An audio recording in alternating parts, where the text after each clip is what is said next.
we are going to show you a tube feeding for Feeding Tube Awareness Week. So a couple questions I've already had. Why don't you wear gloves? Since I'm his mom, a good hand washing is fine. If I wasn't his mom and he was a patient, I'd probably want to wear gloves. But the stomach is not sterile, so it's not something that just has to have gloves for it. And since I'm his mom and I do it really, really often, it's about as like normal as changing a diaper for me.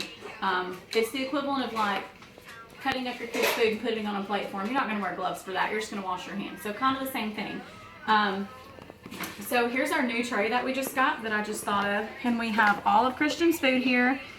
This is foods blended up in a consistency that will go through his tube.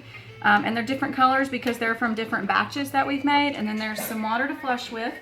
And we call this extension. I don't know if that's the real name for it. But this is what clips to his Mickey button. So let's get started and we'll show you how we do a tube feeding. Are you ready, Freddie? Are you ready? Are you hungry? Okay, so here, let's scoot you back just a little. All right, so here's Christian's button. We've seen that before. Mommy's gonna hook you up here. And you just match these two little, watch your hands, These two little lines, one on the button, one on the extension. You just match them up, push it in and turn. That's all you gotta do, and he's hooked up. The reason we use an empty extension without the plunger at the beginning of his feed is because you can see there's some stuff coming up in the tube. That's his belly contents, stuff he had left over from his last meal maybe, just depending on all that. So, and sometimes air bubbles will be what comes up. So it just depends. So no airs come up, so we clip it, pull that off, and unclip, and we just start pushing.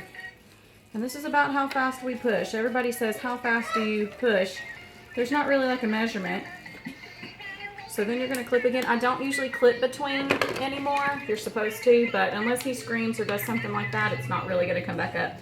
If it was liquid, you'd probably have to clip every time.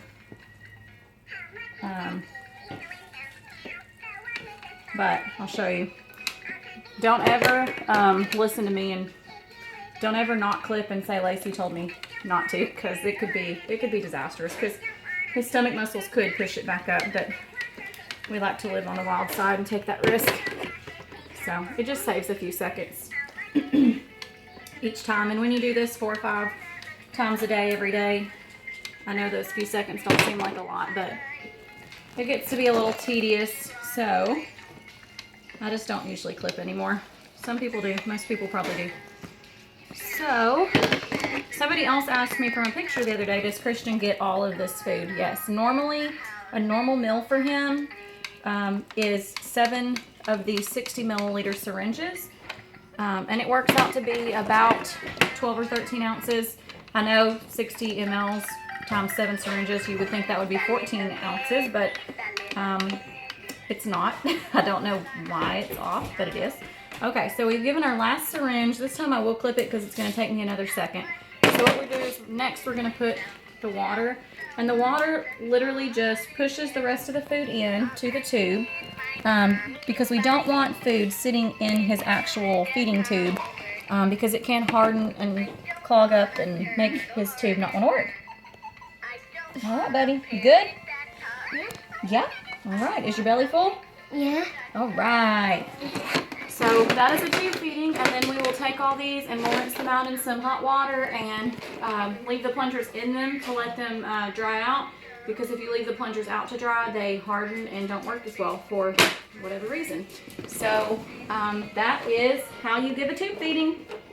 Say thank you. Thank you.